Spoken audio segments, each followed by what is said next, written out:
الحمد للہ الذی لا مانع لحکمہ ولا ناقض لقضائہ والصلاۃ والسلام علی سید انبیائہ وسند اولیائہ وعلی احبابہ المعارضین لأعدائہ اما بعد فاعوذ باللہ من الشیطان الرجیم بسم اللہ الرحمن الرحیم منہا خلقناکم فیہا نعیدکم ومنہا نخرجکم تارۃ اخری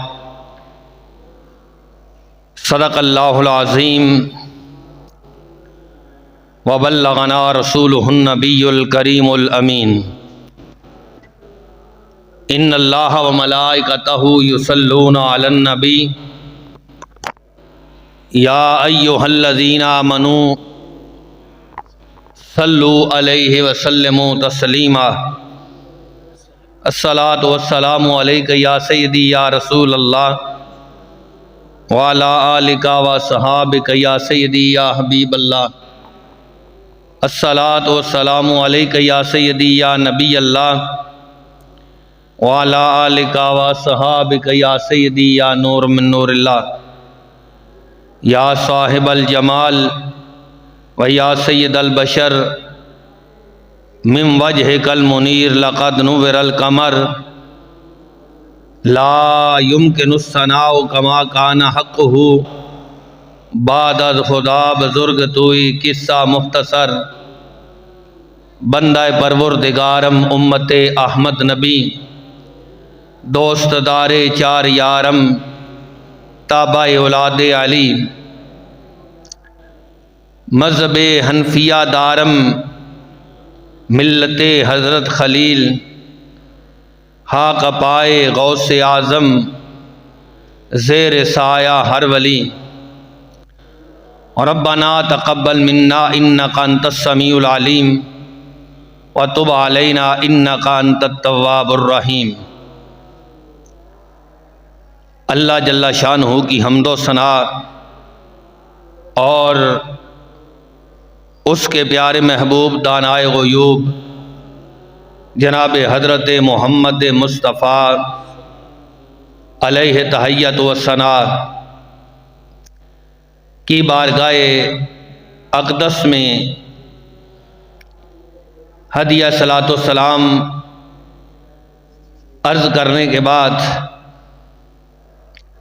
آپ حضرات کے سامنے قرآن مجید فرقان حمید میں سے ایک آیہ مبارکہ تلاوت کرنے کا شرف حاصل کیا ہے۔ بارگاہ رب العزت میں دعا ہے کہ اللہ تعالی ہم سب کو قرآن پڑھنے، سمجھنے اور سمجھ کر اس پر عمل کرنے کی توفیق عطا فرمائے۔ اللہ جل شانہ اپنے مقدس کلام کے اندر ارشاد فرماتا ہے منہا خلقناکم فیہا نعیدکم ومنہا نخرجکم تارۃ اخری۔ فرمایا کہ ہم نے انسان کو زمین سے پیدا کیا، فیہا نعیدکم، پھر ہم اس انسان کو دوبارہ زمین میں ہی بھیجیں گے، ومنہا نخرجکم تارۃ اخری، اور پھر ہم اس انسان کو دوبارہ اسی زمین سے اٹھائیں گے۔ نبی اکرم نور مجسم شفیع معظم صلی اللہ علیہ وسلم ارشاد فرماتے ہیں ما من مولود الا فی سرتہ من تربتہ التی یولد منہا، فرمایا جو بھی بچہ ہے اس کی ناف کے اندر اس کی تربت یعنی مٹی رکھی جاتی ہے، التی یولد منہا، وہ مٹی جس سے اس بچے کو پیدا کیا جاتا ہے۔ اور دوسری حدیث پاک ہے کہ جب کسی کا جسم بننے لگتا ہے تو کیا ہوتا ہے، یاخذ من تراب المکان الذی یدفن فیہ، کہ جہاں کسی انسان نے دفن ہوتا ہے اس جگہ کی مٹی فرشتہ لیتا ہے اور کیا کرتا ہے، وَيَذَرُهُ عَلَى النُّطْفَةِ، اس کو اس پانی کے قطرے پر ڈالتا ہے جس سے اس انسان نے پیدا ہونا ہوتا ہے۔ تو نبی اکرم نور مجسم شفیع معظم صلی اللہ علیہ وسلم کا مقدس فرمان ہے، فَإِذَا رُدَّ إِلَىٰ أَرْذَلِ عُمُرِهِ إِلَىٰ تُرْبَتِهِ الَّتِي خَلَقَ مِنْهَا، انسان پیدا کہیں ہوتا ہے، اس کی پیدائش کا علاقہ اور ہوتا ہے، لیکن اس کے جسم پر لگنے والی مٹی کسی اور علاقے کی ہے۔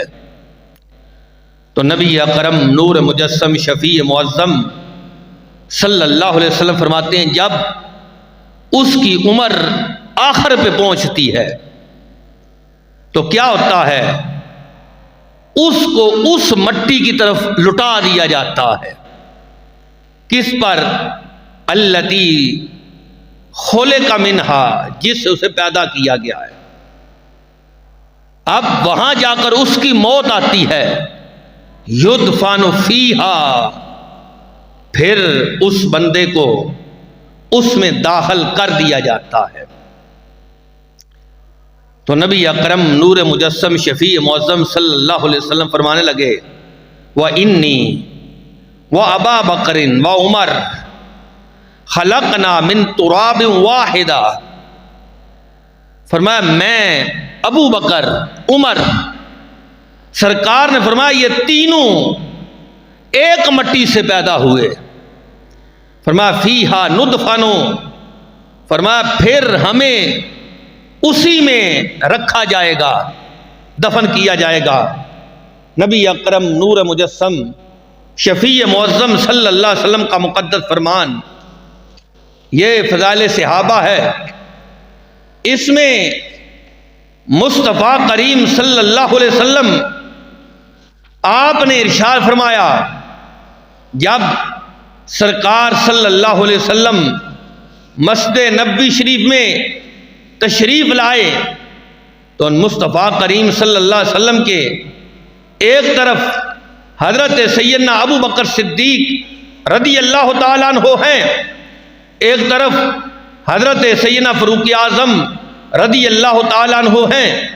تو نبی اکرم نور مجسم شفیع معظم صلی اللہ علیہ وسلم نے ارشاد فرمایا، صحابہ یہ جو آج ہم آئے ہیں، ایک طرف ابو بکر صدیق ہیں، ایک طرف فاروق اعظم ہیں، تو سرکار فرماتے ہیں کہ قیامت کے دن جب لوگ قبروں سے اٹھیں گے تو اس وقت ہمارا اٹھنے کا انداز بھی یہ ہوگا، ایک طرف ابو بکر صدیق ہوں گے اور ایک طرف فاروق اعظم ہوں گے۔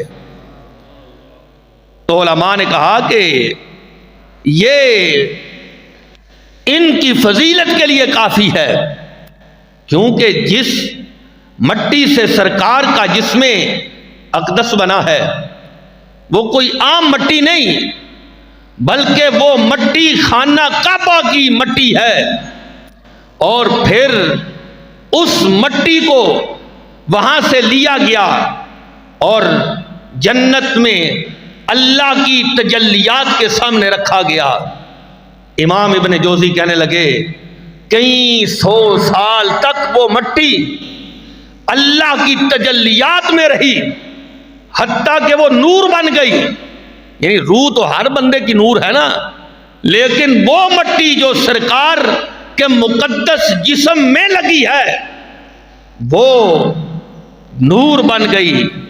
پھر اس مٹی کو اللہ جل شانہ کے حکم سے جنت کی نہروں میں دھویا گیا، پھر سرکار کا جسم بنا۔ تو سرکار فرماتے ہیں میری ابو بکر صدیق کی، فاروق اعظم کی مٹی ایک مٹی ہے۔ تو لوگوں نے کہا، امام قرطبی نے بھی لکھا کہ یہ ان کی فضیلت ہے کہ جو مٹی سرکار کے جسم کا حصہ بنی وہی مٹی ابو بکر صدیق کے جسم کو لگی، وہی مٹی حضرت فاروق اعظم کے جسم کو لگی۔ تو یہ فضیلت کا ایک اعتبار ہے۔ اس لحاظ سے علامہ عبدالعزیز پرہاروی رحمت اللہ تعالی آپ نے جہاں حضرت ابو بکر صدیق رضی اللہ تعالی عنہ ان کی فضیلت کا ذکر کیا تو فرماتے ہیں کہ جو فضیلت ہے یہ کس اعتبار سے ہے؟ کہتے ہیں ذکر المحققون ان فضیلت المبعوث عنہا فی الکلام وہی کثرت الثواب۔ کہتے ہیں کہ یہ کثرت ثواب پر ہوتی ہے۔ کہتے ہیں کہ یہ نہ تو اعمال پر ہے کہ کوئی بندہ زیادہ عمل کرے تو اس کی فضیلت زیادہ ہو جائے، وہ افضل ہو جائے۔ کہتے ہیں ایسے نہیں، کبھی کبھی ایسا ہوتا ہے کہ عمل کرنے والا عمل زیادہ کرتا ہے لیکن فضیلت اور کسی کی ہوتی ہے۔ وہ کیسے؟ کہتے ہیں کہ سنو، نبی اکرم نور مجسم شفیع معظم صلی اللہ علیہ وسلم نے فرمایا کہ ایک طرف عام امتی ہے اور ایک طرف میرے صحابہ ہے۔ تو نبی اکرم نور مجسم شفیع معظم صلی اللہ علیہ وسلم فرمانے لگے عام امتی جو ہے اگر احد پہاڑ سونے کا خرچ کرے اور میرا صحابی ایک مٹھی جو کی خرچ کرے، اب ایک طرف احد پہاڑ ہے ایک طرف ایک مٹھی جو کی ہے، تو سرکار نے فرمایا کہ وہ ایک یا آدھی مٹھی جو ہے وہ جو کی جو میرے صحابی نے اللہ کے راستے میں خرچ کی اور دوسرے نے احد پہاڑ سونے کا خرچ کیا، تو سرکار فرماتے یہ احد پہاڑ سونے کا اس صحابی کی ایک مٹھی یا آدھی مٹھی جو کا مقابلہ نہیں کر سکتی، وہ آدھی مٹھی جو کی جو ہے وہ اس کے احد پہاڑ سونے کا اللہ کی راہ میں خرچ کرنے سے زیادہ افضل ہے۔ تو عبدالعزیز پرہاروی رحمت اللہ تعالی فرمانے لگے اگر عمل کی وجہ سے کسی کو افضل جانا جاتا تو پھر جو سونے کا پہاڑ خرچ کر رہا ہے اس کو افضل ہونا چاہیے، لیکن وہ افضل نہیں، افضل وہ ہے کہ جس نے دیدار مصطفیٰ کر لیا ہے، افضل وہ ہے جس نے مصطفیٰ کی زیارت کر لی ہے۔ اس کے مقابلے میں حالانکہ وہ عمل کے لحاظ سے وہ کم ہے کہ اس نے تو آدھی مٹھی جو کیا، مٹھی جو کی اللہ کے راستے میں خرچ کی نا، ادھر سونے کا پہاڑ ہے، لیکن سونے کا پہاڑ اس ایک یا آدھی مٹھی جو کی جو اس نے اللہ کی راہ میں خرچ کی اس کا مقابلہ نہیں کر سکتا۔ تو کہتے ہیں پھر افضلیت، کسی کو افضل ہونا، یہ نسب پر بھی نہیں ہے، یہ نسب پر بھی نہیں ہے۔ کیوں؟ آج ہم سمجھتے ہیں کہ یہ نسب کا اعتبار بڑا ہے۔ ہاں اگرچہ ہے، فضیلت ہے، افضلیت نہیں۔ نسب ہونا یہ فضیلت ہے لیکن افضلیت نہیں۔ علامہ عبدالعزیز پرہاروی رحمت اللہ تعالی کہتے ہیں کہ اگر نسب کے لحاظ سے کوئی افضل ہوتا کہ اس کا نسب عالی شان ہے، تو کہتے ہیں لازم ان یکون ولد النبی افضل من النبی الذی لیس ابواہ نبیا۔ کہتے ہیں کہ ایک بندہ غیر نبی ہے، اس کا باپ نبی ہے۔ اب غیر نبی جو ہے وہ کس کا بیٹا ہے؟ نبی کا۔ اور دوسری طرف کہنے لگے کہ ایک نبی ہے، اس کا باپ نبی نہیں، یعنی بیٹا نبی ہے، باپ نبی نہیں۔ اگر نسب کی وجہ سے کوئی افضل ہوتا تو پھر وہ بیٹا افضل ہوتا جس کا باپ نبی ہے، حالانکہ ایسا نہیں ہے۔ اس لیے کہ ہمارے نبی پاک صلی اللہ علیہ وسلم آپ افضل الانبیاء ہیں، بلکہ افضل الخلق ہیں، لیکن نبی پاک صلی اللہ علیہ وسلم کے والد محترم حضرت سیدنا عبداللہ نبی نہیں، عبداللہ نبی نہیں، لیکن افضل سرکار ہیں۔ اور اگر شرف اور افضلیت اگر باپ پر ہوتا تو پھر وہ نبی افضل ہوتے جن کے باپ نبی ہیں، پھر یوسف علیہ السلام افضل ہوتے، پھر اسحاق علیہ السلام، پھر اسماعیل علیہ السلام افضل ہوتے کہ ان کا باپ نبی تھا۔ حضرت یوسف علیہ السلام کے باپ حضرت یعقوب علیہ السلام نبی تھے، حضرت اسماعیل کے باپ ابراہیم نبی تھے، حضرت اسحاق کے باپ حضرت ابراہیم نبی تھے، لیکن وہ افضل نہیں، افضل سرکار ہیں۔ حالانکہ سرکار کے والد محترم حضرت سیدنا عبداللہ جو ہیں یہ نبی نہیں، غیر نبی ہیں۔ تو کہنے لگے کہ نہ تو ثواب پر بندہ افضل ہوتا ہے اور نہ ہی اعمال سے افضل ہوتا ہے، نہ ہی نسب سے افضل ہوتا ہے، بلکہ اللہ جسے چاہے اسے افضل کر دیتا ہے۔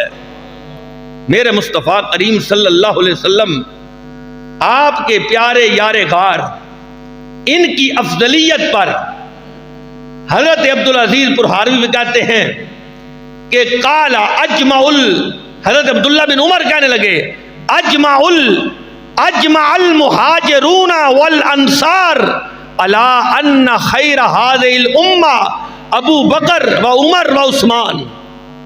کہتے ہیں جتنے مہاجرین تھے، جتنے انصار تھے، ان سب کا اجماع ہے، وہ سارے اکٹھے ہیں اس بات پر کہ ابو بکر صدیق سب سے افضل ہے، پھر حضرت عمر افضل ہیں، اور پھر عثمان غنی افضل ہے۔ اب دوسرا طبقہ ہے عام صوفیہ اکرام کا، اللہ کے ولیوں کا۔ تو آج تو لوگوں نے کہا کہ نہیں، یہ ابو بکر صدیق افضل ہیں، لیکن خلافت سیاسی میں، دنیاوی خلافت میں اور ولایت میں مولا علی افضل ہے۔ حالانکہ ایسی بات نہیں، ولایت کے اندر بھی افضل ابو بکر صدیق ہے۔ حضرت عبدالعزیز پرہاروی کہنے لگے اجمع الصوفیۃ علی تقدیم ابی بکر ثم عمر ثم عثمان ثم علی رضی اللہ تعالی رضوان اللہ علیہم اجمعین۔ کہتے ہیں جتنے اللہ کے ولی ہیں ان کا بھی اس بات پر اجماع ہے کہ سب سے افضل کون سی ذات ہے؟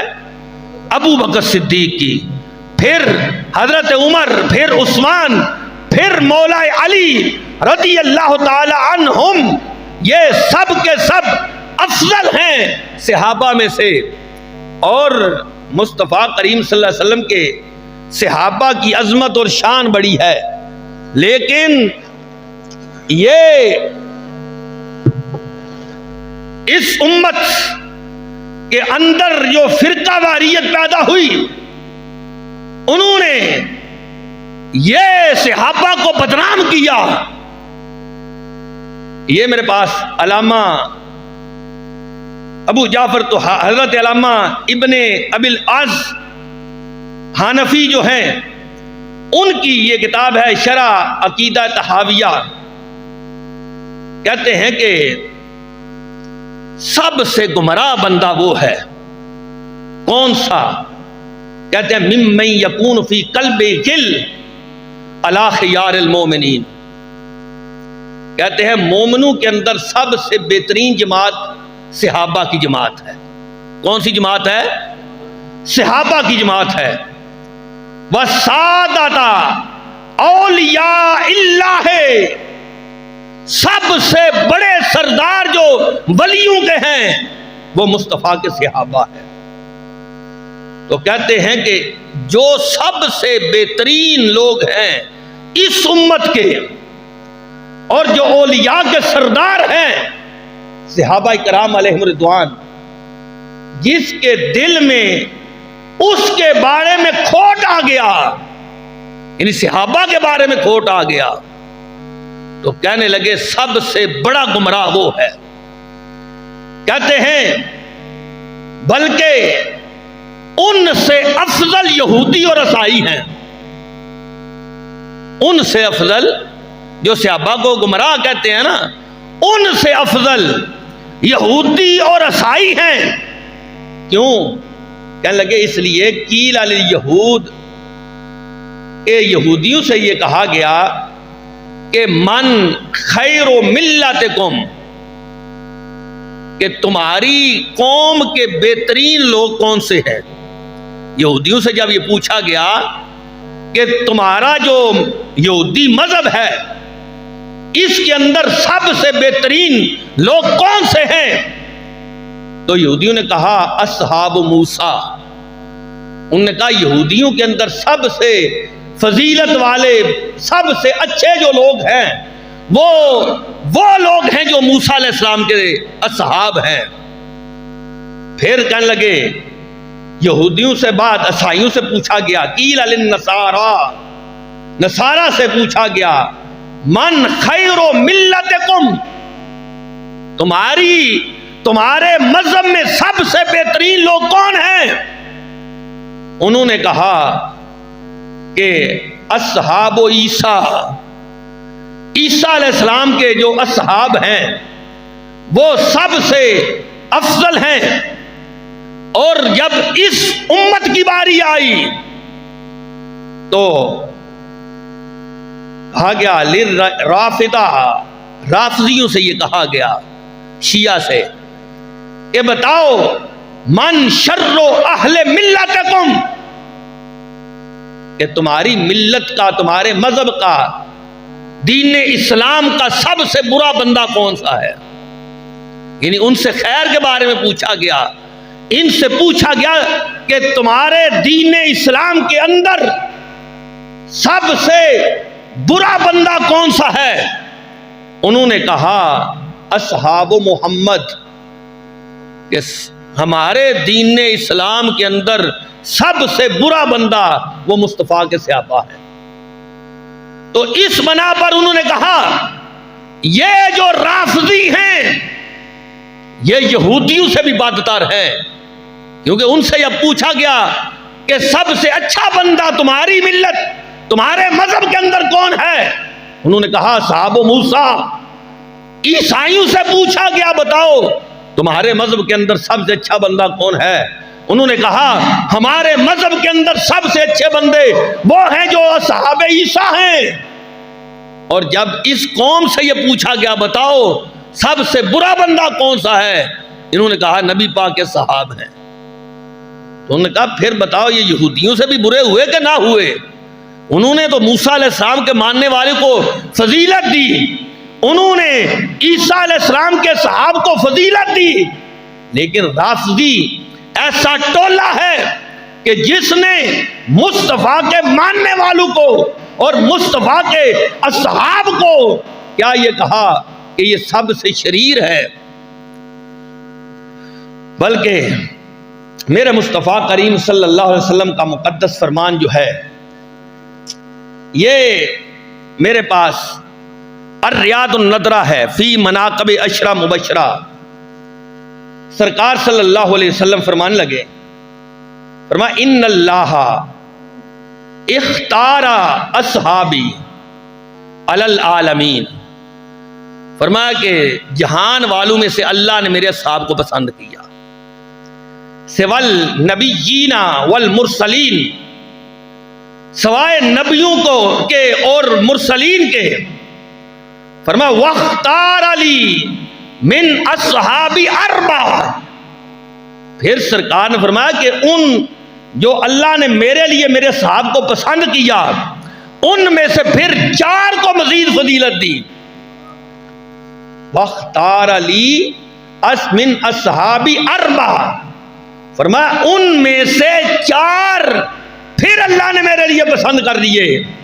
کون سے؟ فرمایا ابا بکر و عمر و عثمان، فرمایا کہ وہ ابو بکر ہیں، وہ عمر ہیں، وہ عثمان ہیں، وہ علی ہیں، وَجَعَلَهُمْ خَيْرُ أَصْحَابِي، سرکار نے فرمایا ان کو اللہ نے میرے سارے صحابہ پر فضیلت دی، وَفِي أَصْحَابِي كُلُّهُمْ خَيْرٌ، فرمایا میرے سارے صحابہ جو ہیں یہ سارے ہی خیر پر ہے، کوئی صحابی برا نہیں، کوئی صحابی غیر عادل نہیں۔ سرکار فرماتے ہیں میرے جتنے بھی صحابہ ہیں اللہ نے سب کو خیر پر پیدا کیا، اور پھر سرکار صلی اللہ علیہ وسلم نے فرمایا اللہ نے امتوں میں سے میری امت کو چنا، اور پھر فرمایا واختار من امتی 4 قرون، فرمایا پھر اللہ نے میری امت میں سے 4 زمانوں کو چن لیا، فرمایا کون سا؟ فرمایا قرن الاول والثانی والثالث والرابع، فرمایا پھر اللہ نے پہلا زمانہ جو مصطفیٰ کا ہے، پھر صحابہ کا زمانہ، پھر تابعین کا زمانہ، پھر تبع تابعین کا زمانہ، سرکار نے فرمایا پھر اللہ نے میری امت میں سے جو ابتدائی 4 زمانے ہیں ان کو اللہ نے پسند فرما لیا۔ اسی طرح میرے مصطفیٰ کریم صلی اللہ علیہ وسلم فرمانے لگے، فرمایا لا یجتمع حب ہؤلاء الاربع، سرکار نے فرمایا کہ یہ جو 4 ہیں ان کی محبت، فرمایا وہ جمع نہیں ہوتی الا فی قلب مومن، فرمایا جو مومن ہوگا وہ ان 4 سے محبت کرے گا، ان سے حضرت ابو بکر صدیق سے، عمر فاروق سے، عثمان غنی سے، مولا علی سے، فرمایا جو مومن ہوگا، فرمایا لا یجتمع ہو، فرمایا نہیں جمع ہوگی حب ہؤلاء الاربع، ان 4 کی محبت، کدھر؟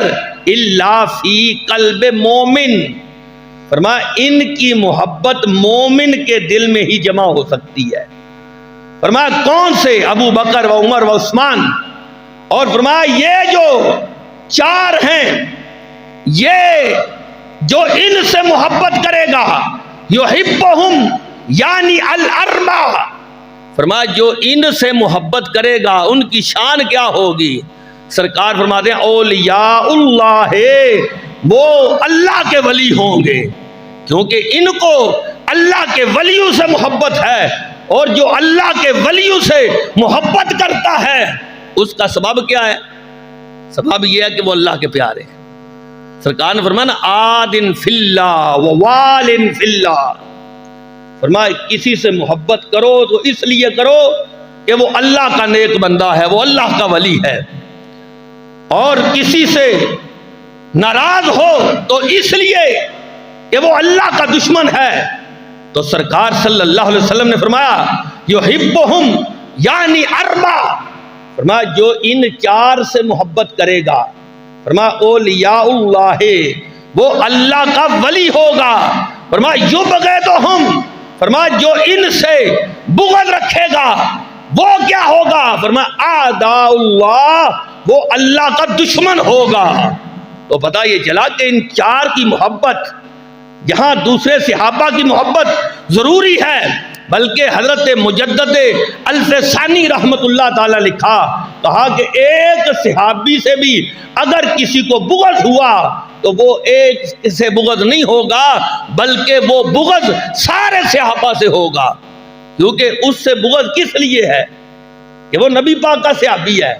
تو دوسروں کے اندر بھی شان تو یہی پائی جا رہی ہے، بلکہ یہ عقیدہ طحاویہ کے اندر لکھا ہے کہ جو ایک صحابی سے بغض رکھتا ہے، یہ بغض جو ہے پھر یہاں تک نہیں رہتا، فرمایا یہ بغض صحابہ جو ہے یہ بغض اہل بیت کی طرف لے جاتا ہے، یعنی پہلے لوگ صحابہ سے بغض رکھتے ہیں اور پھر آگے جا کے وہ بغض آگے صحابہ سے اہل بیت کی طرف منتقل ہو جاتا ہے۔ کیسے؟ دیکھو رافضی جو ہیں یہ کہتے ہیں خلافت صحابہ نے مولا علی سے چھین لی۔ اب یہ بغض تھا ان کا صحابہ کرام علیہ رضوان سے۔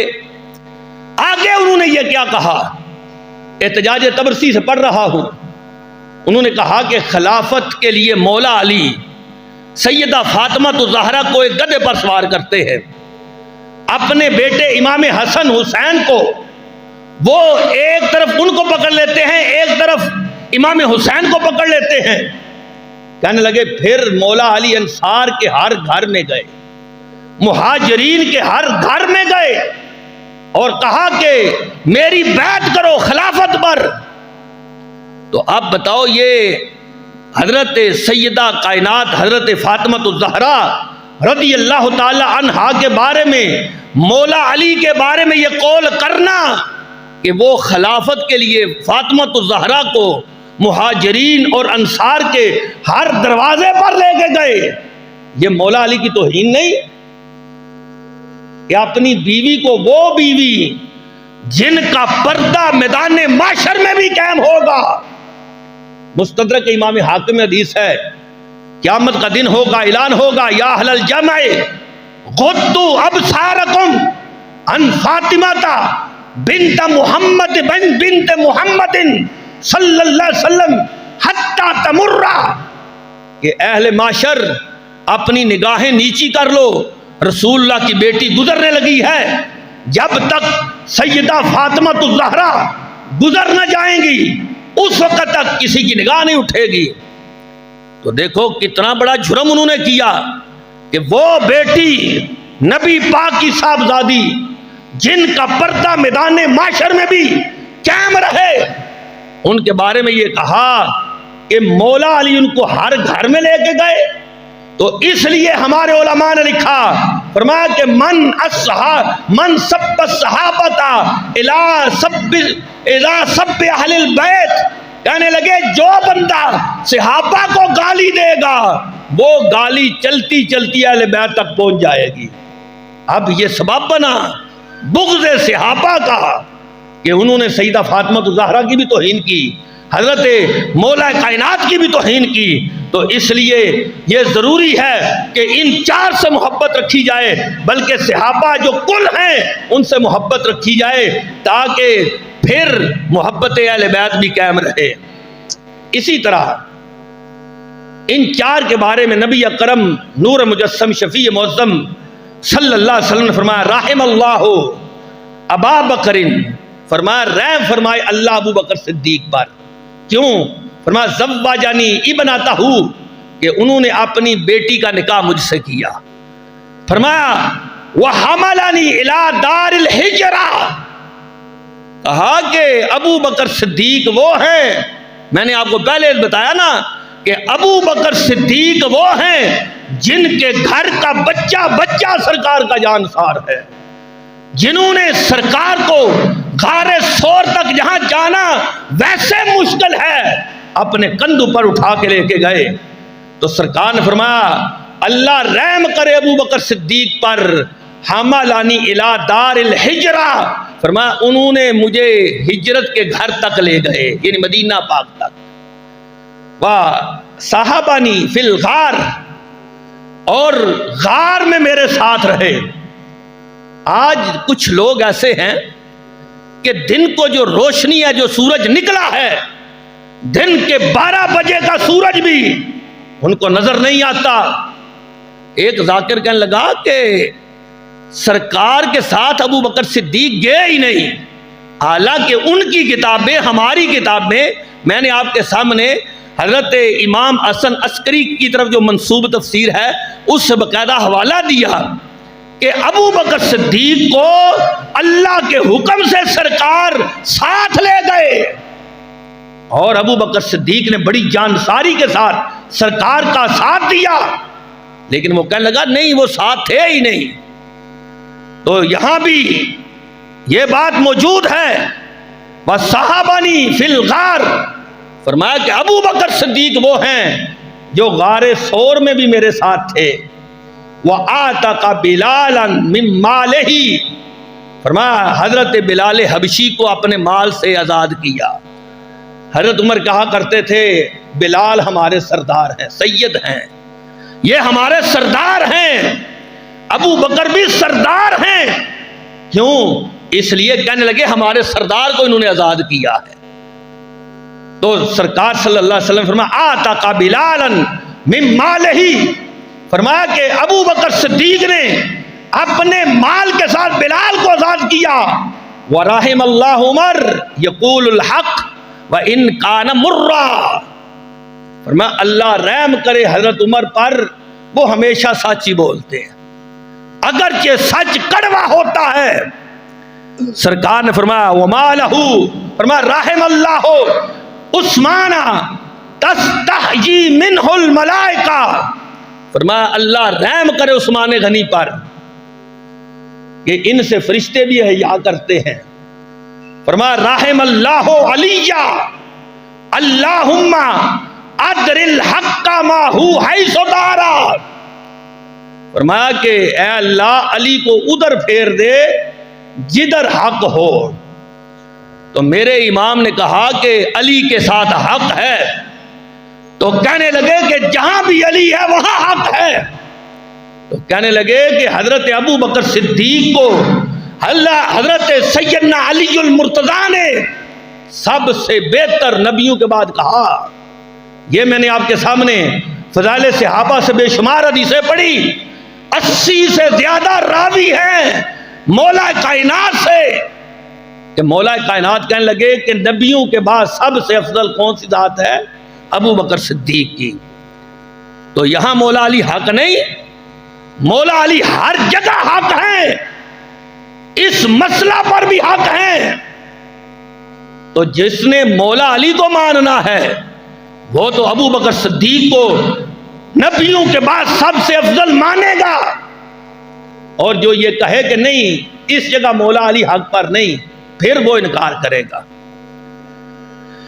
اعلیٰ حضرت رحمت اللہ تعالی نے، کیونکہ وقت کم ہے، فرمایا کہ رافضیوں میں کچھ لوگ ایسے ہیں کہ وہ سنیت کا نام رکھے ہوئے ہیں، یعنی نام ان کا سنی ہے۔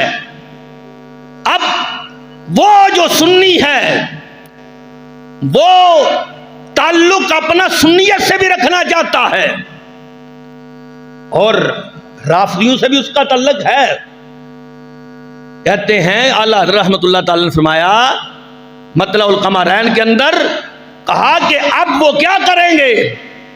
وہ کریں گے کہ ابو بکر صدیق کو نبیوں کے بعد افضل ترین مانیں گے۔ کیا کریں گے؟ افضل ترین نبیوں کے بعد مانیں گے، لیکن مولا علی کو پھر ان سے افضل کریں گے۔